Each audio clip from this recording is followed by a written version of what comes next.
Es un ciclo de conferencia para compartir temas y avances de las investigaciones y proyectos en distintos campos del conocimiento, en donde docentes, estudiantes e investigadores son invitados a exponer y compartir sus experiencias, convirtiéndose el ciclo en un punto de encuentro entre los participantes y los asistentes. Antes de dar inicio, saludamos a nuestras autoridades, doctor Carlos Robeto, director de posgrado, expositor, doctor Alfredo Campos, asistentes que nos acompañan esta mañana. Iniciaremos este sexto ciclo de conferencias escuchando las palabras del doctor Carlos Robeto, director de posgrado, en representación del doctor Alexis Tejedor, vicerrector de investigación, posgrado y extensión, VIPE, con las palabras de bienvenida. Adelante, doctor Robeto. Sí, buenos días a todos, personal de la Dirección de Investigación, doctor Alfredo Campos, expositor en este sexto ciclo de conferencia, con el tema titulado Caracterización óptica de las nanoestructuras metálicas y su aplicación en el ahorro y eficiencia energética. Como mencionó la compañera, les hablo pues en representación del doctor Alexis Tejedor, quien por compromisos previos con el señor rector no puede estar en la inauguración de este evento. Sin embargo, estaba muy atento al mismo y nos pidió la colaboración. Debo mencionar que los ciclos de conferencia han sido una iniciativa que viene desde la administración anterior y que han sido ampliada pues su aplicación pues se fue extendida a los centros regionales a partir del 2018 por el doctor Aguilar, director de investigación, y a lo largo de estos años pues se le ha dado el realce que se merece y ha tenido una participación significativa de alrededor de al menos 12 investigadores al año.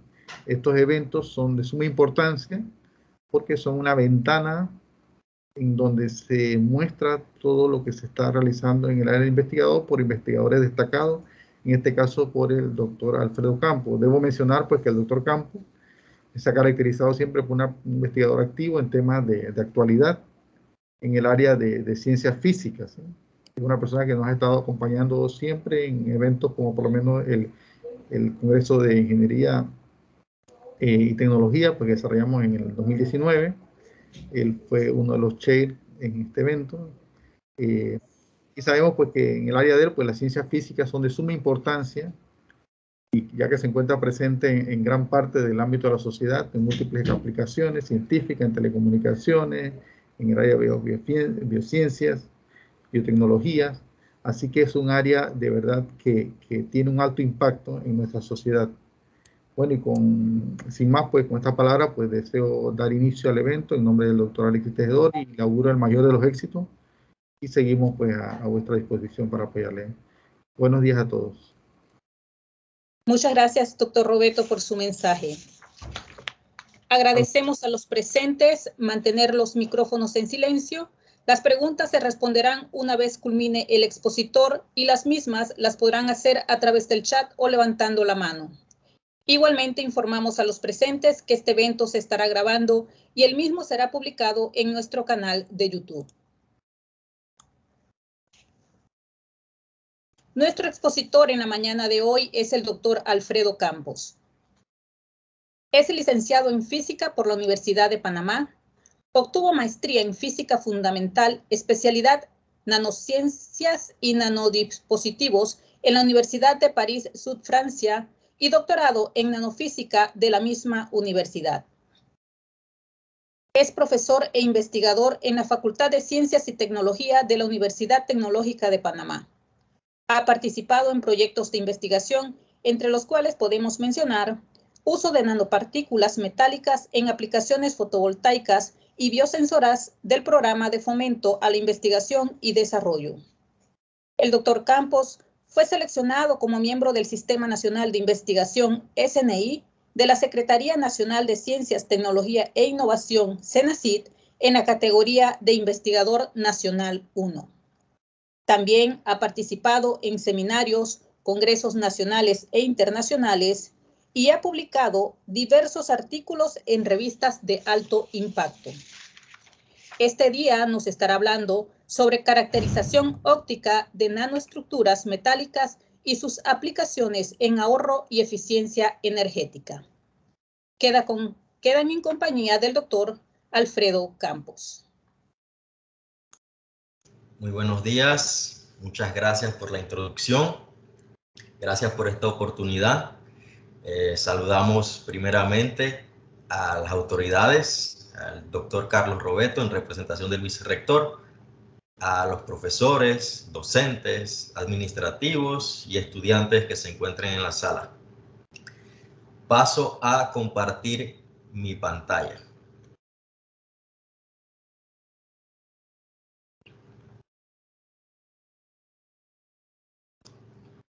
Por favor, ¿me podría comunicar si ve mi pantalla? Sí, doctor, ya se aprecia. Ok, muchísimas gracias. Bien, yo soy Alfredo Campos, profesor en la Facultad de Ciencias y Tecnología en la Universidad Tecnológica de Panamá, y también soy investigador en el Laboratorio de Ciencia y Tecnología de Materiales Pierre y Marie Curie, que se encuentra en la misma facultad. Hoy voy a hablarles sobre caracterización óptica de nanoestructuras metálicas y cómo se aplican estas nanoestructuras en temas de ahorro y eficiencia energética. Voy a hablarles un poco del último artículo que salió publicado durante mi tesis doctoral, y luego sobre algunos temas que se están desarrollando bajo el proyecto FID 18-066 de la CENACIT, en los cuales estamos trabajando. Todavía no están terminados estos temas, pero ya hay cierto porcentaje de avances, y es lo que les voy a mostrar el día de hoy también. En el laboratorio, pues hay 6 miembros principales. Estos son el doctor Eliezer Chin, el doctor Hildeman Ábrego, la magíster Amanda Watson, magíster Griselda Demitre, magíster Héctor Miranda y mi persona. Y lo que hacemos en el laboratorio es preparación y caracterización de materiales nanoestructurados de óxidos metálicos y metales para diversas aplicaciones, entre ellas celdas solares, sensores, conductores transparentes, entre otras. En el laboratorio también hay varios investigadores que colaboran, tanto nacionales como internacionalmente. En el caso de materiales metálicos nanoestructurados, pues estoy trabajando con diferentes estudiantes de tesis. Entre ellos podemos mencionar a Damián Montero de la Facultad de Ingeniería Mecánica, Paolo Leonelli de la Facultad de Ingeniería Eléctrica, Amado Saavedra de la Universidad de Panamá, licenciatura en Física, y Fran Aguilar, que ya se graduó de la maestría en Ciencias Físicas de la Universidad Tecnológica de Panamá. También hay estudiantes Higgs que han trabajado en estos temas. Entre ellos podemos destacar a Rubén Ventura, Yaneris Velázquez, Mitzela Villarreal, que ganaron la Higgs UTP 2020, ¿no? Y esperamos que sean semilleros para darle continuidad a las investigaciones en estos temas. También tenemos colaboradores internacionales, el doctor Mathieu Kosiak, que se encuentra en Francia, y el doctor Hugo Lorenzo Martán, que se encuentra ahora mismo en Alemania. Vamos a empezar hablando sobre qué es una nanoestructura. Cuando tenemos un material macroscópico y lo vamos reduciendo, si logramos que una de sus dimensiones llegue a ser muy pequeña, en el orden de algunos cientos de nanómetros, pues entonces tenemos una película delgada. Si reducimos las otras dimensiones del material, podemos llegar a lo que son las nanopartículas. En esta nanopartícula las 3 dimensiones se han reducido a la escala nanométrica. Y como nanopartículas hay diferentes formas. Entre ellas tenemos esferas, pentágonos, rods, que vienen siendo especies de batoncitos, platos. En fin, hay diferentes tipos de geometría. Para tener una idea de qué es un material a escala nanométrica, aquí tenemos una escala donde se muestra a la derecha objetos que podemos ver con nuestros ojos, como por ejemplo una hormiga, el cabello, vamos reduciendo de tamaño, podemos llegar a objetos muy pequeños, como por ejemplo algunas moléculas, virus, bacterias, que pueden estar en el orden de los nanómetros, ¿no? La escala nanométrica vendría siendo desde 1 nanómetro hasta algunos cientos de nanómetros. Un nanómetro viene siendo 10 a la menos 9 metros. Eso es, un nanómetro equivale a 1 metro dividido por 1000 millones. Los objetos que se encuentran a esta escala pues son muy difíciles de apreciar a simple vista y se tienen que usar microscopios electrónicos. Para tener una idea un poco más clara de qué es esto de la nanoescala, si nosotros comparamos un balón de fútbol normal con la Tierra, esa misma proporción se puede hacer entre una nanopartícula y el balón. O sea que estamos hablando de una diferencia de tamaño bastante grandes, un orden de magnitud de alrededor de 10 a la 7 de diferencia, ¿no? Así que estamos trabajando con objetos muy pequeños. ¿Y qué tienen de interesantes objetos de estos tamaños? Aquí tenemos, por ejemplo, el oro en forma macroscópica. Todos conocemos su tonalidad, que dicho sea de paso, se le conoce como dorada, la tonalidad, el color. Aquí tenemos diferentes piedritas de oro y no importa qué tamaño tengan estas piedritas, todas lucen iguales, o sea que tienen propiedades ópticas similares. Pero ¿qué pasa si nos vamos ahora a la reducción de esas pepitas hasta la escala nanométrica? Pues las propiedades cambian. Entre ellas tenemos la coloración. Aquí, por ejemplo, tenemos soluciones que contienen nanopartículas de oro de diferentes tamaños, desde 5 nanómetros hasta 90 nanómetros. Y vemos cómo la coloración cambia radicalmente en comparación al material en su forma macroscópica. Así que aquí vemos entonces cómo la nanotecnología nos permite modificar propiedades en los materiales. Y veremos entonces cómo la podemos utilizar para crear aplicaciones con ellas. En el caso de las nanopartículas metálicas, estas propiedades se ven en el espectro visible, o sea, el espectro que nosotros vemos con nuestros ojos. Y también se puede dar este fenómeno para el infrarrojo cercano, o sea, después de los 700 nanómetros. Así que son muy interesantes sus aplicaciones para el visible y para el infrarrojo. Aquí tenemos, por ejemplo, cómo pequeñas variaciones en el tamaño de una nanopartícula puede generar cambios bruscos en sus propiedades ópticas. Aquí tenemos cómo la partícula dispersa la luz, ¿no?, en diferentes longitudes de onda. Tenemos que dispersa bien la luz, este tipo de nanopartículas, en lo que es el visible, ¿no? Y después del visible también, después de los 700 nanómetros, si se escoge el tamaño adecuado, también podemos encontrar propiedades de dispersión de la luz. Así que modificando ligeramente su forma, su tamaño, perdón, podemos modificar drásticamente sus propiedades ópticas. Igualmente, si cambiamos su forma, ¿no?, aquí tenemos esfera, aquí tenemos un pentágono, aquí tenemos un triángulo, podemos también ajustar, ¿no?, sus propiedades ópticas a diferentes rangos de longitud de onda. Entonces podemos utilizar esto para, como les dije anteriormente, desarrollar aplicaciones. Ahora, esto no es algo del todo nuevo. De hecho, ya en la antigüedad se venían utilizando nanopartículas metálicas, claro, sin conocer los fundamentos teóricos que rigen el comportamiento de estas nanopartículas, pero ya sí contaban con recetas que le permitían desarrollar ciertas aplicaciones. Aquí tenemos, por ejemplo, la copa de Licurgo. Es una copa romana que data del siglo IV después de Cristo. Esta copa, si la iluminamos desde adentro, ella se ve roja, pero si la iluminamos de afuera, se ve verde. Y se ha descubierto, pues, que está compuesta de nanopartículas de oro. Esta copa se puede encontrar en el Museo Británico, la tienen en exhibición. También están las catedrales góticas. Los vitrales de estas catedrales, pues su color se podía modificar utilizando nanopartículas metálicas y también partículas en la escala micrométrica también utilizaban. Aquí tenemos, por ejemplo, los vitrales de la Santa Capilla en París.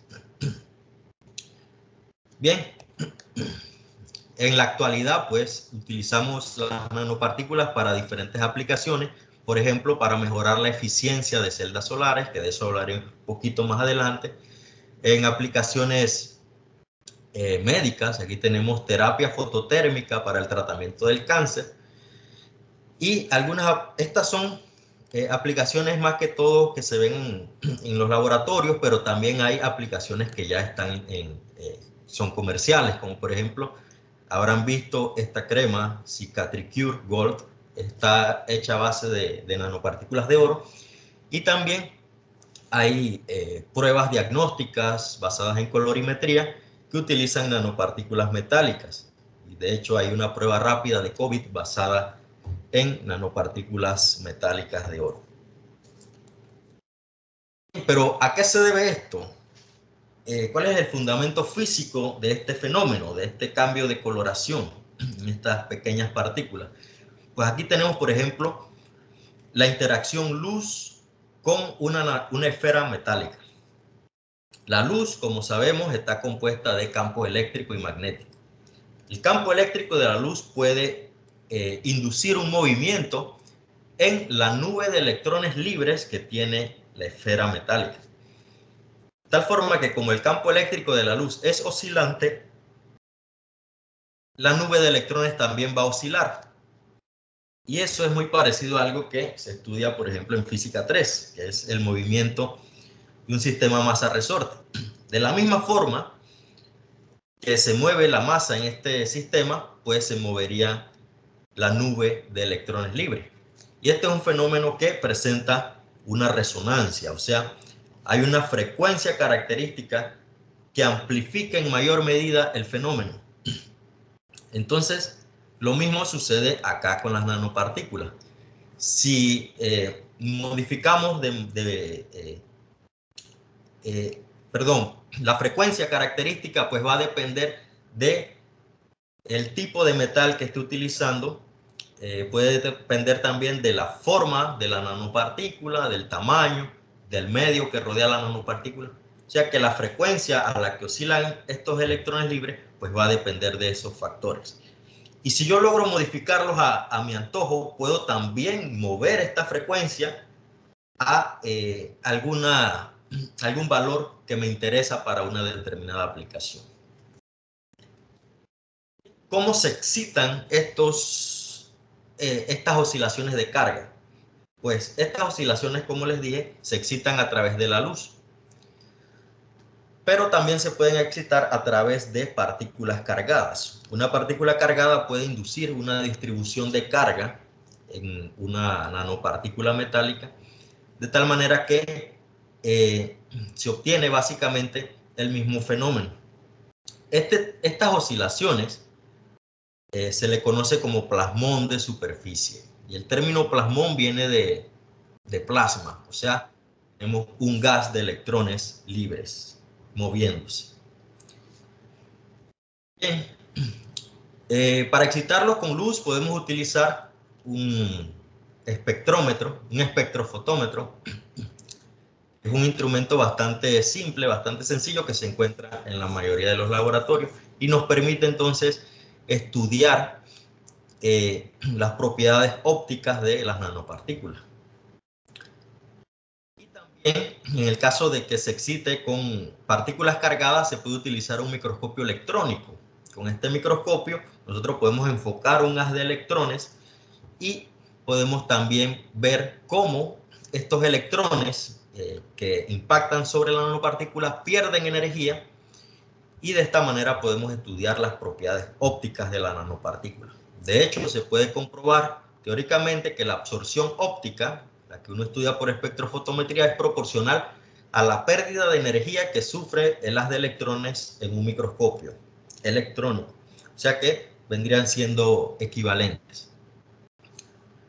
Bien, entonces ahora vemos aquí un poco sobre la excitación a través de electrones. les comentaba que utilizando un microscopio electrónico podemos enfocar unas de electrones y de esa manera, si estudiamos la pérdida de energía que sufren estos electrones cuando atraviesan la muestra, podemos tener un espectro que nos revela información óptica, o sea, información de cómo está oscilando la nube de electrones en mi nanopartícula. Aquí tenemos, por ejemplo, un triángulo de plata, el cual se excita en 3 puntos diferentes. En el punto A, B y C, ahí se focaliza las de electrones y se obtienen espectros diferentes. Para cada punto, entonces, se está excitando un tipo de oscilación diferente. Por ejemplo, en el punto A tenemos que la oscilación de carga es tal que forma una distribución de campo eléctrico localizado que tiene esta simetría. Y así también para los otros puntos en los que impactan las de electrones. Esto nos dice que mediante un microscopio electrónico nosotros podemos tener información local de la óptica de mi muestra. Y eso es algo muy importante porque en la óptica tradicional, la que muestro aquí con un espectrofotómetro, nosotros no tenemos información localizada. Lo que se hace es que se envía un haz de luz sobre un gran conjunto de partículas y lo que uno obtiene es una respuesta promedio. Con electrones no, con electrones yo obtengo respuesta local, localizada. Y al mismo tiempo obtengo una imagen, lo cual hace esta técnica súper poderosa. Tenemos información espacio-espectral. Con esto se puede generar lo que se le conoce como imágenes hiperespectrales que nos permiten pues tratar la data de manera bastante, se puede extraer bastante información. Ahora voy a mostrarle uno de los últimos estudios que realicé durante el doctorado y fue justamente entender qué pasaba cuando las nanopartículas se reducían mucho en tamaño. Hasta cierto tamaño se sabe que se puede utilizar teorías clásicas para comprender el fenómeno de resonancia de plasmón de superficie.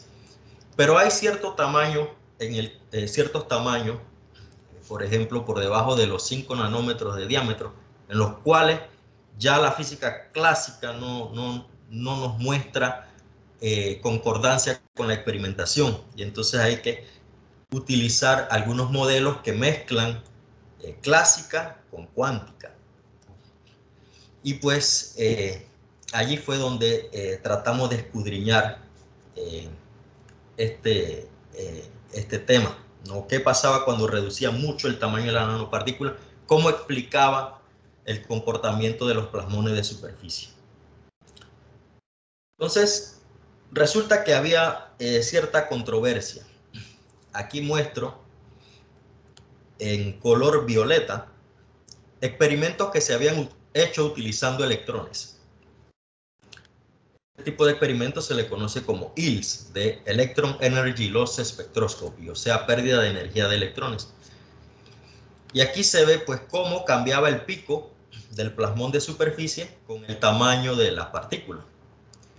Pero cuando se comparaba con experimentos ópticos de décadas anteriores, pues no concordaba. Fíjense que aquí tenemos un comportamiento que pues difiere de los experimentos en óptica que se habían hecho anteriormente y que entre ellos, los experimentos de óptica concordaban bastante bien con su margen de error, ¿no? Entonces la conclusión era que en los experimentos usando electrones no se puede, al parecer, no se podía conocer la misma información que nos daba la óptica. Pero teóricamente sí se había demostrado que estas técnicas son equivalentes, pero experimentalmente había un problema. Y fue allí donde también quisimos trabajar desde un punto de vista experimental.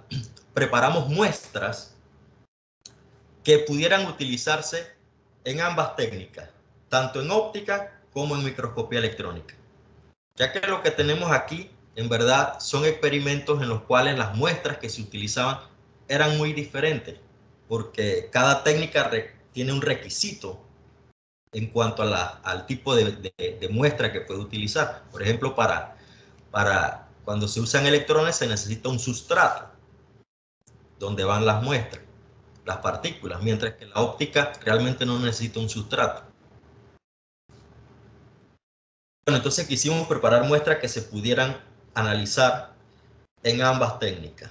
Para eso utilizamos fuentes que nos pulverizaban un blanco, de tal manera que se formaban pequeñas nanopartículas. Estas partículas podían ser incluso inferiores a 1 nanómetro de diámetro. Entonces nosotros lo que hacíamos era que pulverizábamos un blanco, ¿no?, que era plata en este caso, de tal manera que se pulverizaba y ese haz de pequeñas nanopartículas se dirigía a un sustrato. Y cuando se iban depositando, también íbamos depositando una matriz de óxido de silicio que garantizaba su protección contra la oxidación, que ese era otro problema que tenían algunas experiencias que se habían reportado, y era que las partículas no se habían encapsulado y la plata tiende mucho a oxidarse. Entonces, nosotros introdujimos esto para hacer esa corrección. Y luego, el mismo tipo de muestra la llevamos a espectrofotometría, utilizando luz, y la llevamos a un microscopio electrónico. Este microscopio electrónico, pues, nos da información, como les comentaba anteriormente, tanto espacial como espectral. Luego, comparamos los resultados de ambas técnicas. Y resulta que para la parte de espectrofotometría, donde medimos la absorción, el pico del plasmón de superficie no mostraba cambios cuando se variaba el tamaño de las partículas. No hay desplazamiento con el tamaño. Sin embargo, utilizando electrones, dos partículas de tamaño diferente, sí se mostraba un cambio en la posición del pico. Entonces había una contradicción. O no se mueve el pico, según lo que nos dice la óptica, o sí se mueve, según lo que nos dicen los electrones.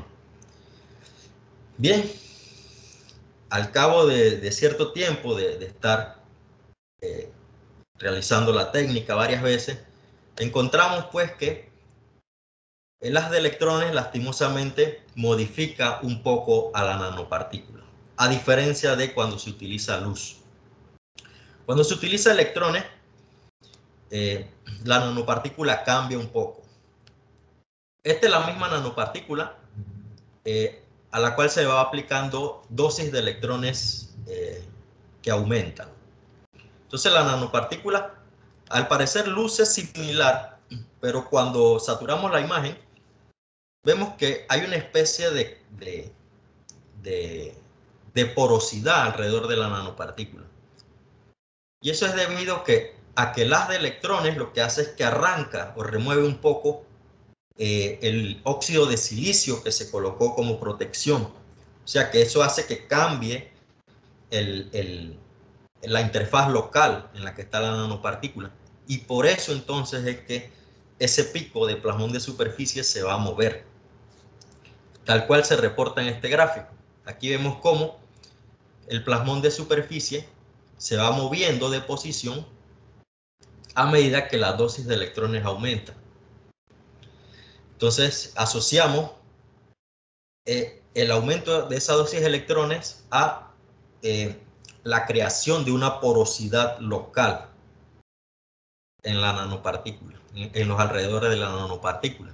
Entonces hicimos cálculos teóricos basados en un modelo mecánico cuántico clásico, el cual pues logramos introducir una porosidad alrededor de la nanopartícula, y aumentando esa porosidad reproducíamos entonces el desplazamiento del pico del plasmón de superficie.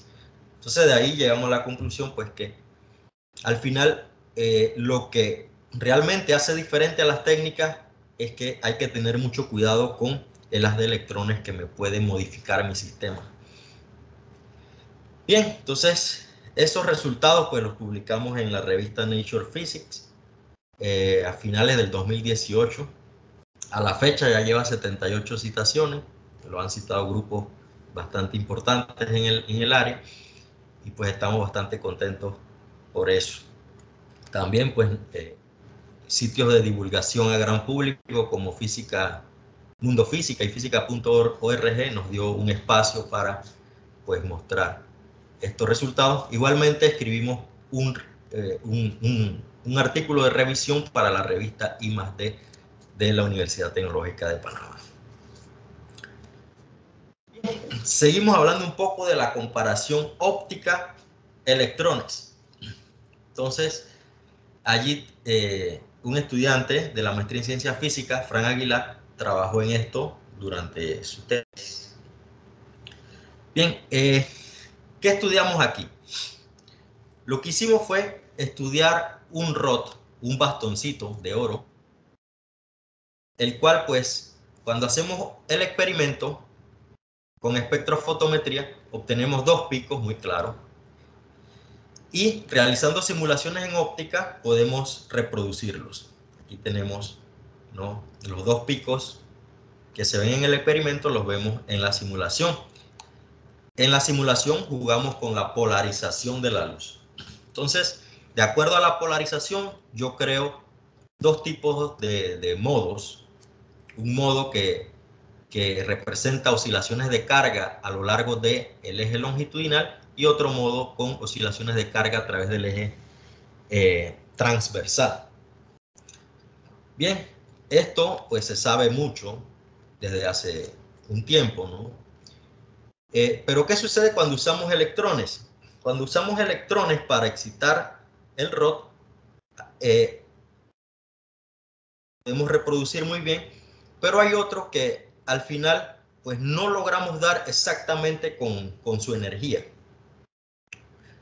Eso es porque usando electrones se excitan muchísimos modos, los cuales al final se pueden sobreponer entre ellos, y pues pierde un poco de información en comparación con la óptica.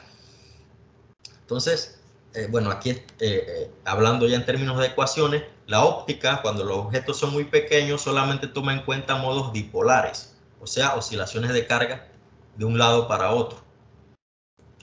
Mientras que con electrones tenemos la excitación de un montón de modos que al final se pueden aglutinar, y resulta más difícil la interpretación de la data.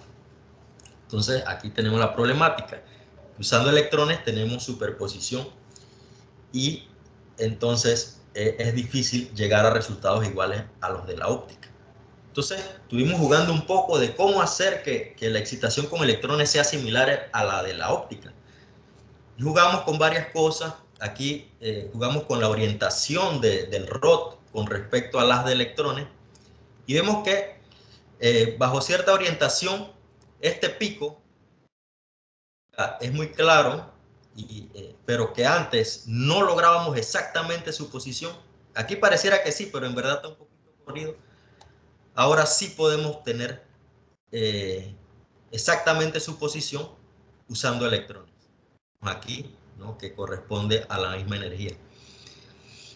Y no solo eso, si nosotros cambiamos la energía de este haz de electrones, vamos favoreciendo solamente a la excitación de este pico, mientras que los otros picos van teniendo menos relevancia. Entonces, este pico, que en óptica es muy claro, al final sí logramos excitarlo con electrones, ¿no?, bajo ciertas condiciones de orientación.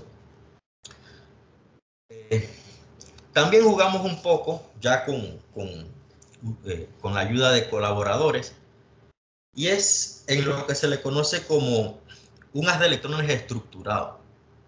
O sea que los electrones, como se sabe de mecánica cuántica, pues se pueden comportar como ondas. Entonces, al ser una onda, pues yo podría estructurarla. Esto es algo muy común que se puede hacer en óptica, pero con electrones no es algo tan común.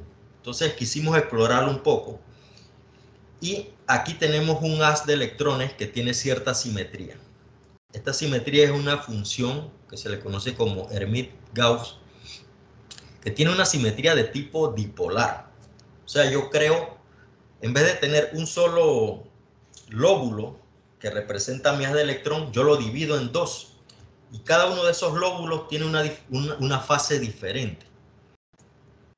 Esto realmente no es algo puramente teórico, esto se ha hecho experimentalmente. En el 2017 se logró tener este tipo de haces estructurados. Y lo que jugamos un poco a través de simulaciones es qué pasaba usando este haz estructurado cuando incidía sobre un rotor, sobre un bastoncito. Entonces logramos ver que si nosotros alineábamos este haz de electrones con el eje longitudinal del bastoncito, veíamos los espectros en azul, el espectro en azul, y si lo colocábamos ortogonal, entonces veíamos el espectro naranja. O sea que en un caso excitábamos ciertos modos y en otro caso otros modos. Y esto es algo muy similar a lo que pasa en óptica. En óptica uno puede jugar con la polarización. Con electrones, el término polarización no existe como tal porque la función de onda de los electrones es un escalar. Entonces, no se puede hacer la misma analogía. Sin embargo, aquí vemos que sí hay indicios de que podemos tener algo similar a lo que sucede con la óptica, con la polarización de óptica. Y de hecho, pues ya hay un artículo que justamente lo publicó nuestro colaborador en Nature Physics en marzo de este año, en el cual él hace una demostración teórica de que esto que está aquí sí es posible demostrar que es análogo a lo que es la polarización en óptica. Bueno, eso es un tratamiento mecánico cuántico un poquito complejo, pero se logró demostrar. Nosotros estamos escribiendo un manuscrito, ya se lo enviamos a nuestro colaborador, que pronto nos hará el feedback para ver entonces si realizamos la publicación. Preparación de muestras. ¿Qué hemos hecho a nivel de preparación? Aquí tenemos, por ejemplo, nanopartículas de oro preparadas a partir de citrato de sodio y una sal de plata. Jugando con las proporciones de estos reactivos, pues podemos crear soluciones que tienen diferentes tonalidades y esto se debe a que vamos modificando el tamaño de las nanopartículas. Aquí tenemos, por ejemplo, como el pico, donde se da el máximo, donde se da el plasmón de superficie, se va corriendo a medida que pues, la relación entre los reactivos cambia. Va aumentando aquí. Tenemos un tamaño aproximado que obtuvimos resolviendo las ecuaciones de Maxwell para ese sistema y nos dice pues que las nanopartículas van aumentando de tamaño. Y también hicimos mediciones de pH de las soluciones y va disminuyendo a medida que el pico se va corriendo hacia longitudes de onda más grandes.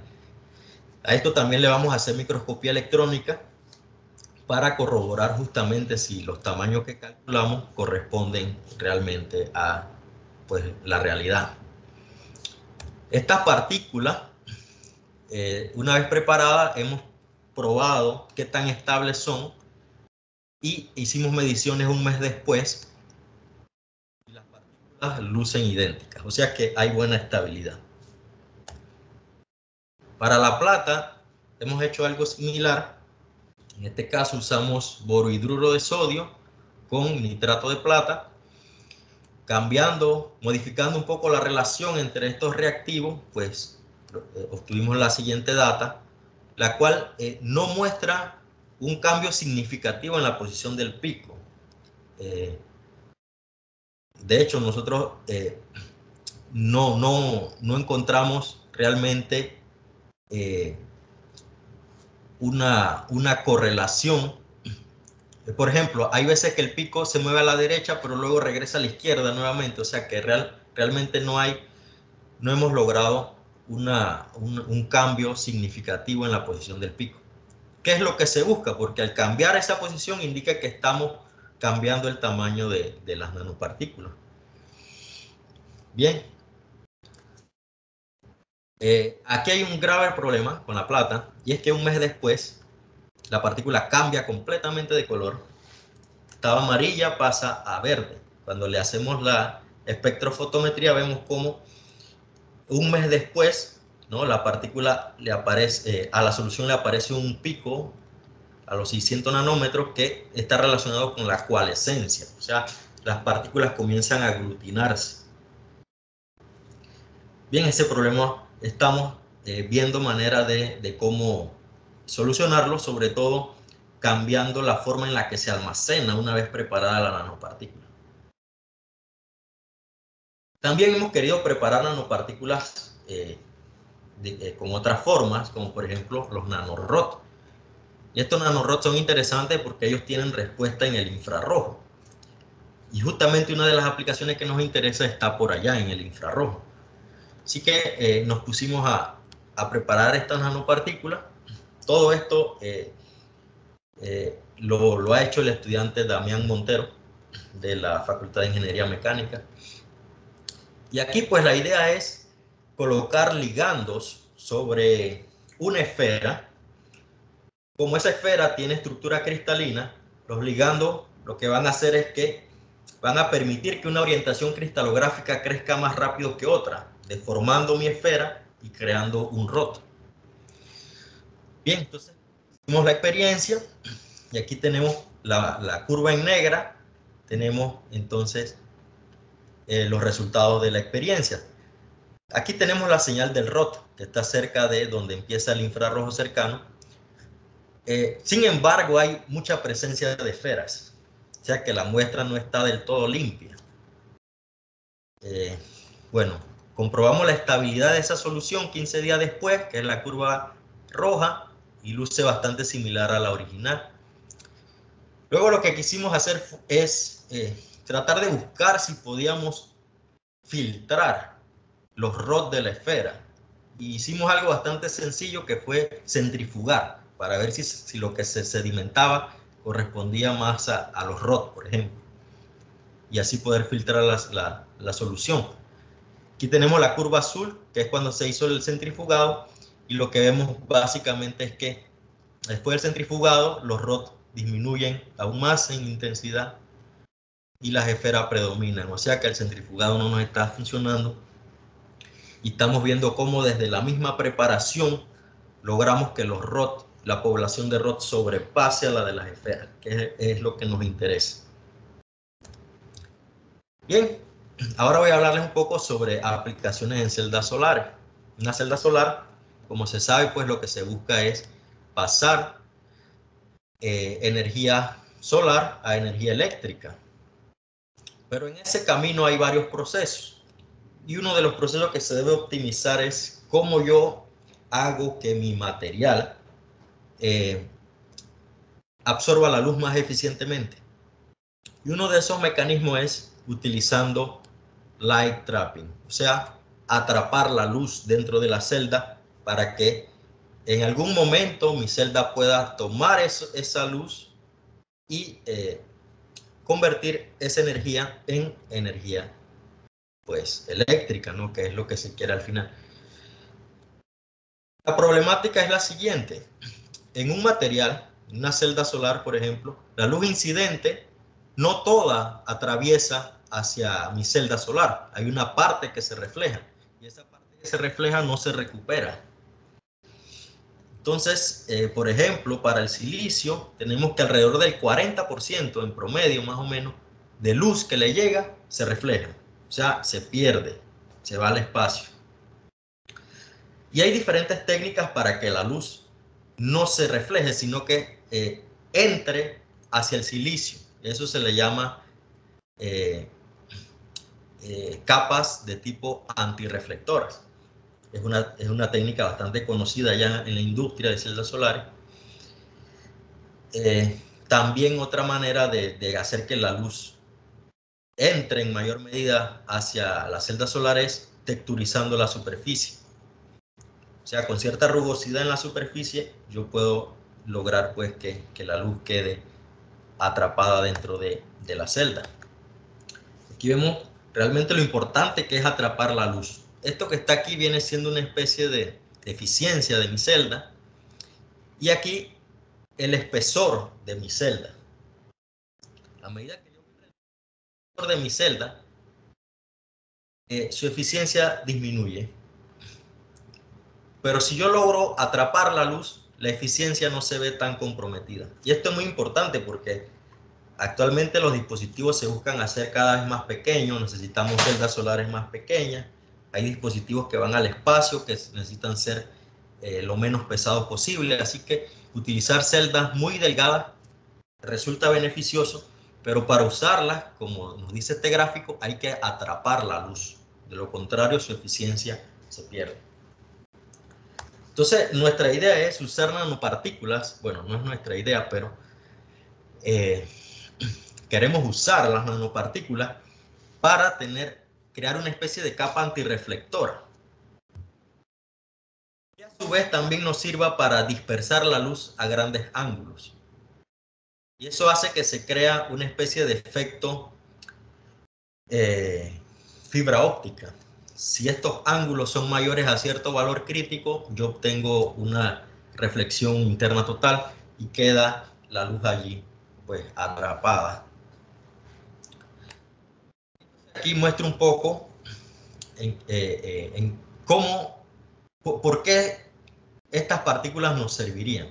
Aquí tenemos una partícula de plata de 80 nanómetros que está en vacío, o sea, todo su alrededor es vacío. Esa partícula de plata presenta dispersión de luz cerca de los 380 nanómetros. Esto sería pues como la veríamos de cerca, si tuviéramos una superlupa, digámoslo así. Esto se le conoce como un mapa de campo cercano, que nos da información sobre cómo el campo eléctrico se amplifica a los alrededores de la nanopartícula. Y esto que está aquí es un patrón de radiación, o sea, cómo la radiación es emitida por esta nanopartícula. Si colocáramos un detector muy lejos de la nanopartícula, esto se le conoce como un campo lejano. Entonces, sucede pues que una partícula en vacío, pues tiene que su radiación, tanto, digámoslo así, hacia arriba en Z como hacia abajo, tiene la misma forma, su patrón de radiación. Estudiando el plano XZ, este plano de aquí. O sea que es el mismo comportamiento de radiación hacia arriba que hacia abajo. ¿Qué pasa cuando pongo la partícula sobre un sustrato? En este caso el sustrato viene siendo mi celda solar. Estamos explorando una celda solar de bifeo. Esta es una perovskita que en el laboratorio se está preparando. Sucede que cuando coloco mi nanopartícula sobre un sustrato, ya el patrón de radiación cambia. En vez de ser igual tanto arriba como hacia abajo, ahora tenemos mayor intensidad radiada hacia abajo, o sea, hacia dentro del sustrato. Y esto es muy interesante porque es lo que buscamos, que la radiación que le llegue a las partículas sea remitida en mayor proporción hacia dentro del sustrato y no hacia afuera, para crear un efecto antirreflector. Aquí vemos un poco los patrones de radiación en dos dimensiones y vemos que esa radiación hacia dentro del sustrato tiene cierta distribución angular, ¿no? Y lo que buscamos también es aumentar ese ángulo en el cual la radiación se esparce dentro de la celda para crear el efecto fibra óptica. Entonces necesitamos ángulos que sean mayores a 30 grados. Sabemos que la radiación se da en mayor medida con ángulos mayores a 30 grados, ya que es el ángulo crítico entre el bifeo y el aire, ¿no? Para crear el efecto fibra óptica. Entonces estamos explorando diferentes formas y tamaños de nanopartículas para optimizar eso. Eso lo está haciendo el estudiante Amador Saavedra de la licenciatura en física de la Universidad de Panamá. Esto lo queremos llevar a la práctica. Ya tenemos varios ensayos con el bifeo que muestra estructura cristalina, las nanopartículas que las está preparando el estudiante Damián, y pues después queremos llevarlo a una etapa experimental. También tenemos nanopartículas comerciales que podemos utilizar igualmente. Esta aplicación que les muestro ahora es en el uso de nanopartículas para bloquear la radiación infrarroja. Aquí iniciamos con un trabajo más que todo teórico que fue publicado en el IESTEC en el 2019, donde pues mostramos que sí puede ser posible el uso de estas nanopartículas para bloquear la radiación infrarroja, que es la responsable del calor.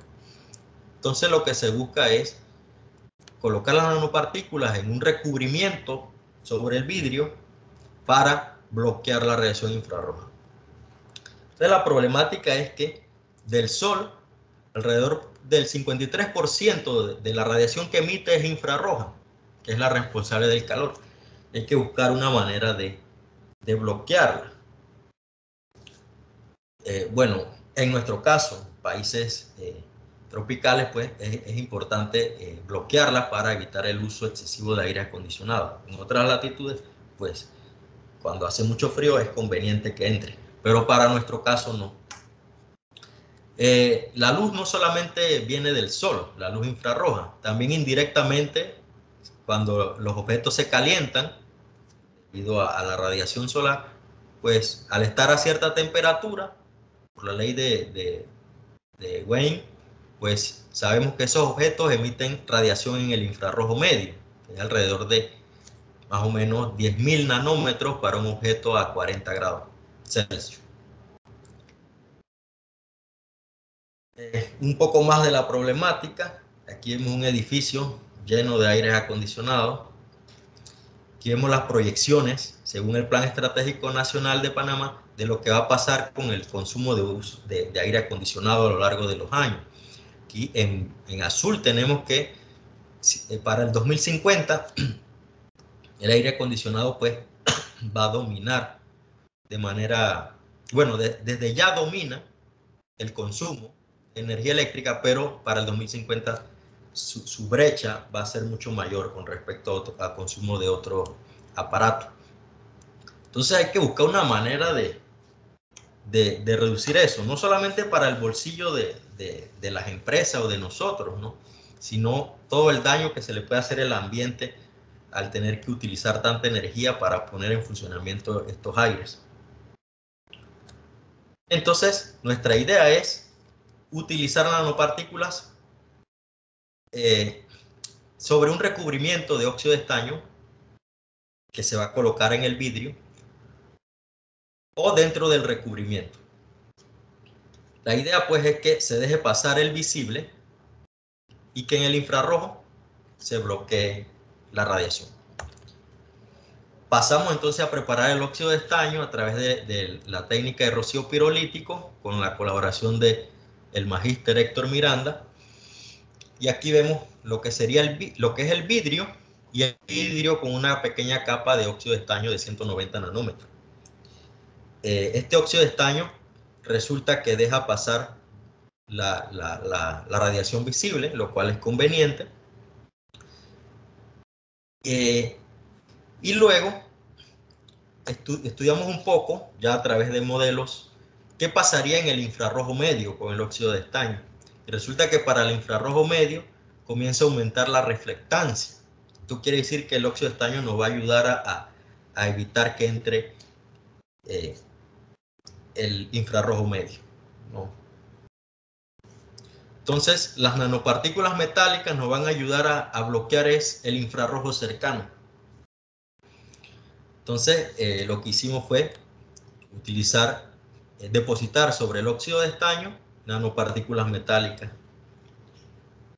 Aquí tenemos nanopartículas metálicas comerciales que presentan señal en el infrarrojo.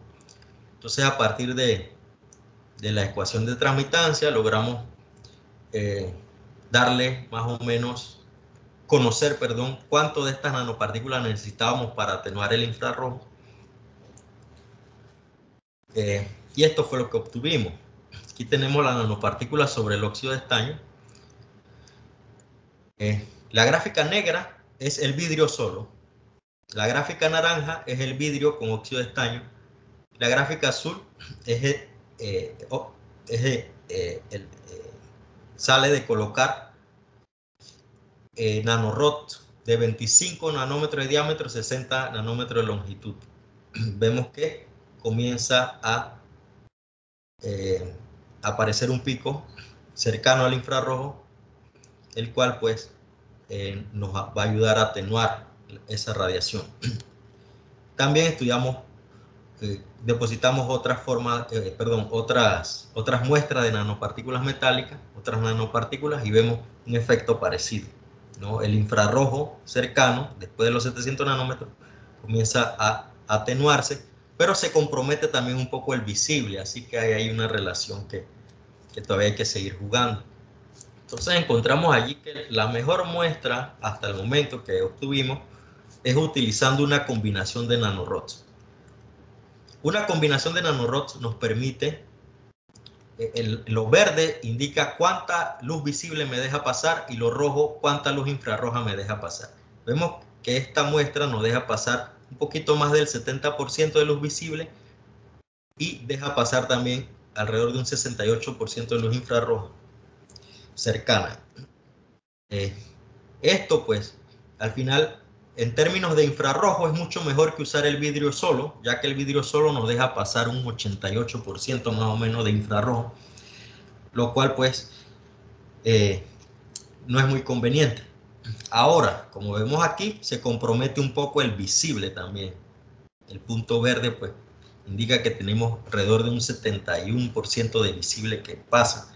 Eso quiere decir que la muestra no deja pasar del todo 100% el visible, pero bueno, hay un compromiso allí que hay que evaluar, ¿no? Dependiendo de lo que se quiera. Y ya por último, creo que se me ha ido un poquito el tiempo, esto lo voy a pasar bastante rápido, es el uso de nanoestructuras metálicas para sensores. Aquí tenemos, por ejemplo, una película delgada de oro, la cual va a estar expuesta a un medio. Ese medio, al cambiar su índice de refracción, pues va a hacer que mi plasmón de superficie, en este caso, se tenga que excitar bajo otras condiciones. Aquí hacemos un barrido angular de luz polarizada con un fotodetector y hay un ángulo para el cual se da un mínimo de reflectancia y justamente nos indica que para ese ángulo se ha excitado el plasmón de superficie de mi película. ¿Qué sucede cuando yo cambio el índice de refracción del medio? Esa curva se va a mover un poco, de tal manera que yo tengo un sensor.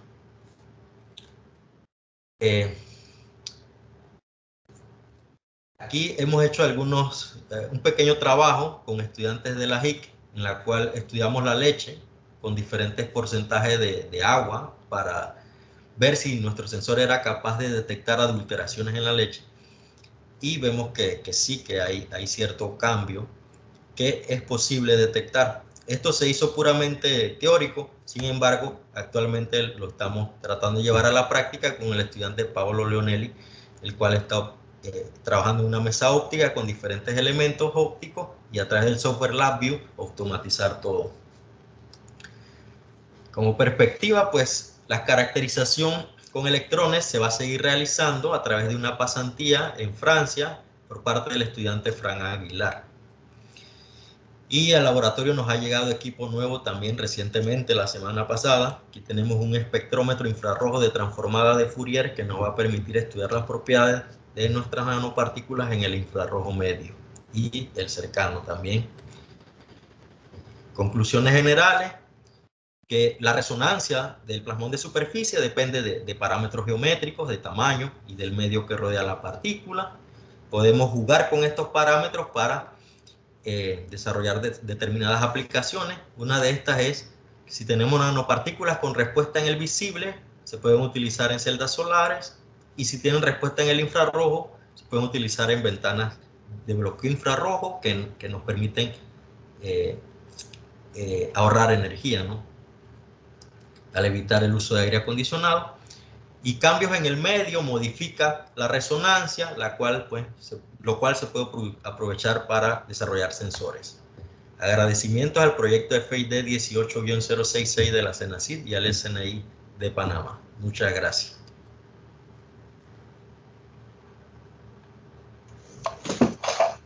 Muchas gracias, doctor. Iniciamos pues el espacio de preguntas y respuestas.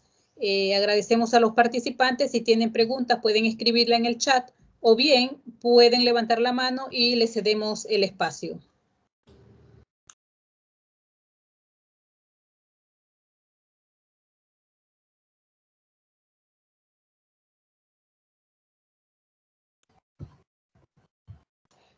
Adelante, doctor Abdiel. Sí, buenos días. No sé si se escucha, que estoy teniendo problemas de conectividad.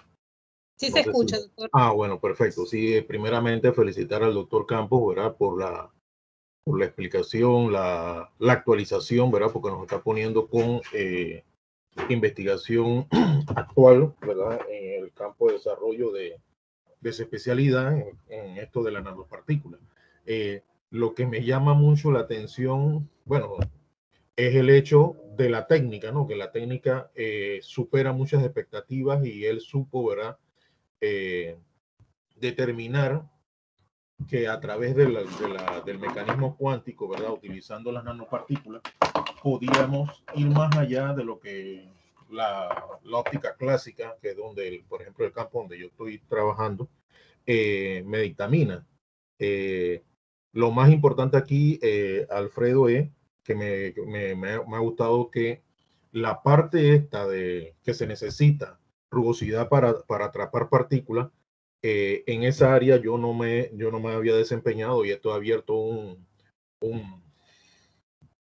espectro más de muchas aplicaciones y ya tú las has resuelto, estás trabajando en este asunto y veo que llevas un buen ritmo de trabajo. Es importante, ¿verdad? El alto desempeño para poder conseguir, ¿verdad? La performance que te da esa técnica.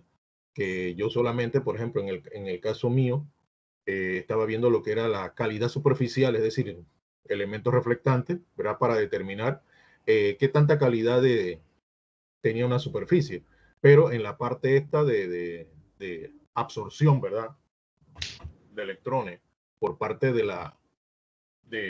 para poder desarrollar lo que es las celdas solares es sumamente interesante y me ha llamado mucho la atención esto, ¿no? Porque estamos viendo entonces que la técnica supera al mecanismo clásico en esa parte porque el comportamiento era el mismo, los picos estos de comportamiento eran los mismos y quería felicitarte por el trabajo que estás desarrollando. Es de altas expectativas para desarrollo industrial y desarrollo de nuevas aplicaciones en el campo de trabajo. Era lo que quería, bueno, comentar y que esperemos que siga avanzando y logrando éxitos en este campo de trabajo. Muchas gracias, profesor Abdiel. Muchas gracias, doctor Pino. Adelante, doctora Elida. Hola, buenas tardes. Buenos días, ¿me escuchan? Sí. ¿Me escuchan? Ok, good. Porque a veces, sí, no, es que con estos audífonos es 50%, ¿no? Es como el gato de Schrödinger. Pueden trabajar o no pueden trabajar. Primero que nada, Alfredo, felicidades, es excelente. Yo creo que a los nuevos estudiantes de la maestría de física, esto debe ser como obligatorio, venir aquí para que vean que aquí en Panamá podemos hacer ciencia de primera categoría. Y eso lo estás demostrando con tus estudiantes y te felicito primero que nada. Mi pregunta específica es sobre la técnica del XPS, porque con la técnica del XPS también se pueden reconocer un poco los plasmones. No sé si los plasmones superficiales, pero bueno, sí, son plasmones superficiales porque es la técnica de XPS. ¿Cómo podrías tú o cómo implementarías si tuvieras acceso a un XPS? ¿cómo implementarías tú las 3 técnicas para ver si se puede? Y si quieres que me lleve algunas muestras para hacer XPS en el sistema de UT Dallas. Okay. Muchas gracias, profesora. Sí, bueno, sería genial si tenemos una técnica adicional que nos ayude a revelar información. Realmente sobre el XPS yo no estoy tan empapado sobre, sobre qué realmente excita en nanoestructuras metálicas, ya que también hay varios tipos de plasmones. Hay plasmones de superficie localizados, plasmones propagativos, que se le conocen como plasmones polaritones, y hay plasmones de Bulk también. Entonces, tendría que empaparme allí, que lo voy a hacer, para entonces ver cómo complementamos lo que se está haciendo en el proyecto con la técnica que usted nos comenta, el XPS. Sería súper interesante. Bueno, y sobre todo te puedes venir a hacer una pasantía de unos meses allá y aprender la técnica y usar el equipo. Con mucho gusto podemos seguir conversando, pero excelente, me ha gustado mucho. Otra pregunta que tenía era sobre las nanopartículas.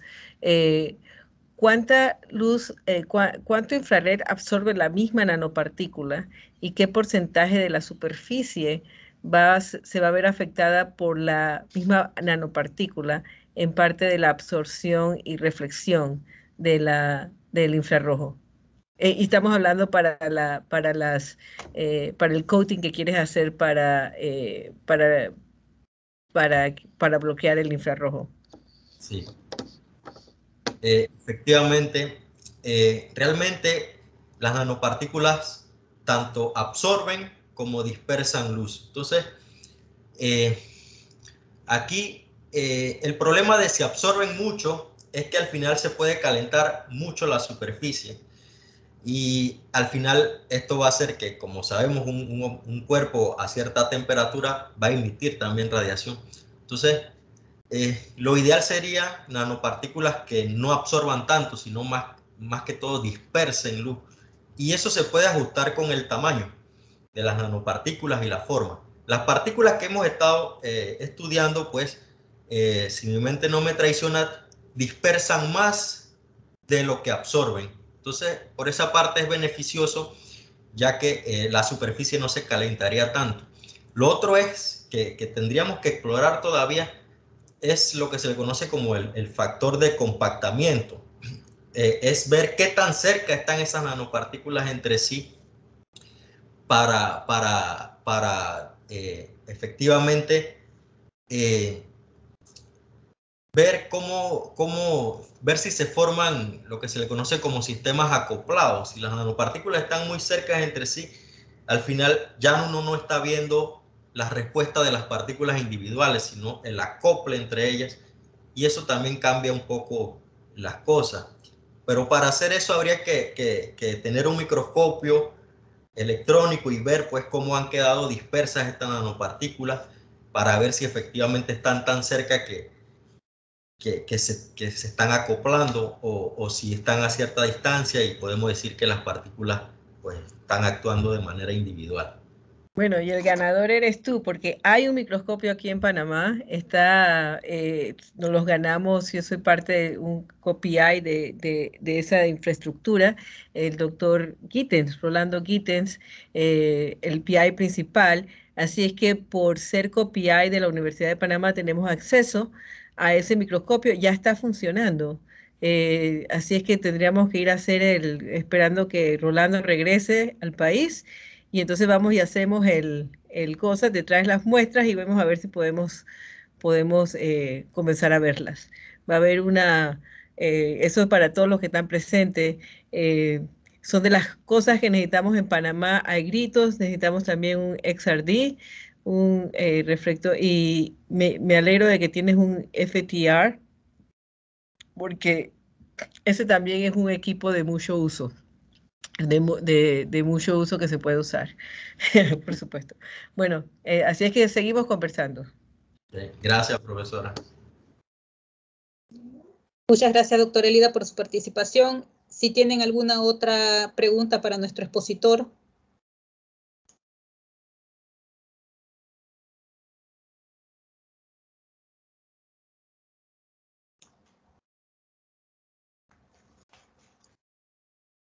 Al no haber más preguntas, agradecemos al doctor Campos su participación, el doctor Alexis Tejedor, vicerrector de Investigación, Posgrado y Extensión, y los organizadores de la Dirección de Investigación agradecen al doctor Campos su presentación el día de hoy y de manera virtual reconoce el apoyo que brinda a la investigación a través del presente certificado digital, el cual le haremos llegar a través del correo electrónico. Una vez más, a los presentes, gracias por su participación en esta mañana y les recordamos que la Dirección de Investigación realiza cada mes un ciclo de conferencia. Si usted desea participar de este programa, debe comunicarse con la licenciada Janet Yu al correo janet.yu@utp.ac.pa o al correo dirección investigación@utp.ac.pa. Que tengan todos un excelente día.